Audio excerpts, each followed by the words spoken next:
Hey, it's Jackie was recording. I want a beautiful bit of driftwood here. See, have a look at this. That's a beautiful big piece of driftwood. It's like a whole tree thing. Imagine that coming in the ocean. It's out there, baby. Just popped you up on that. Sorry, the sky's a bit dark. It's threatening rain, so I'm hoping to get this done before I get rained on again. So I'm going to move over to 3rd Nephi. This is my second inside here. Now, this is Gideon here, I think his name is. Yeah, the Gadianton leader. We're back to Gadianton robbers. Yes, they snuck in there again. Sends this epistle to Laconius, my man Laconius, son of Laconius the first. So it's Laconius the second, and sent him this this letter saying, you know, like, we know you're wrong. Well, I go read it. It's like, it's so arrogantly like, what?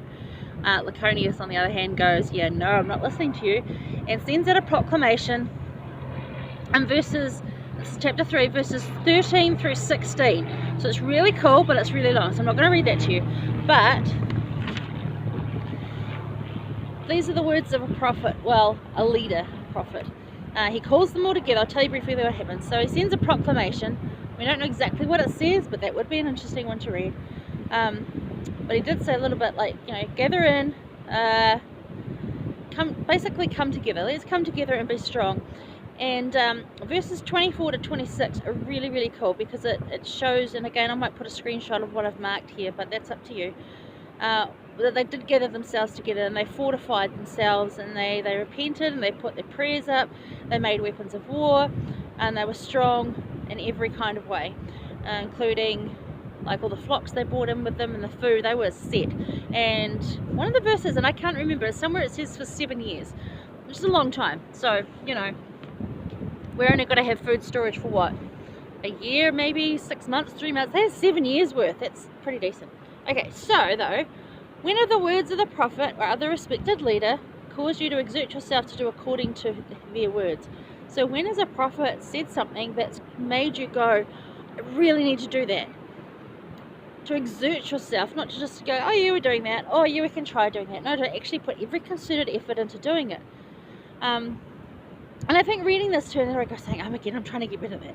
But we really need to prepare spiritually to recognize the instructions from the Lord, because they come through the prophet or other leaders.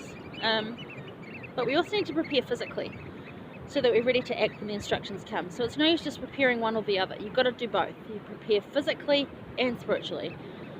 So, you know, have food storage, but also be spiritually prepared so you can hear the voice of the Lord directing you as to what to store, how to store it, how much to store, and who to share it with, really. It's, you know, all those sort of things. Anyway, quote for this one is from Elder Gary E. Stevenson. He said, we listen to the Lord's prophet with the faith that his words are from the Lord's own mouth.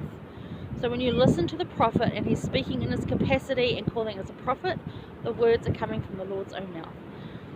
So don't disregard them. Pay attention to them. Listen. You'll learn something. But think about that. Is there a time where the words of a prophet or other leader and have actually just really grabbed hold of you and like, I'm going to do that, and made every concerted effort to go do it? Okay, well that was number 2. I'm going to go do number 3.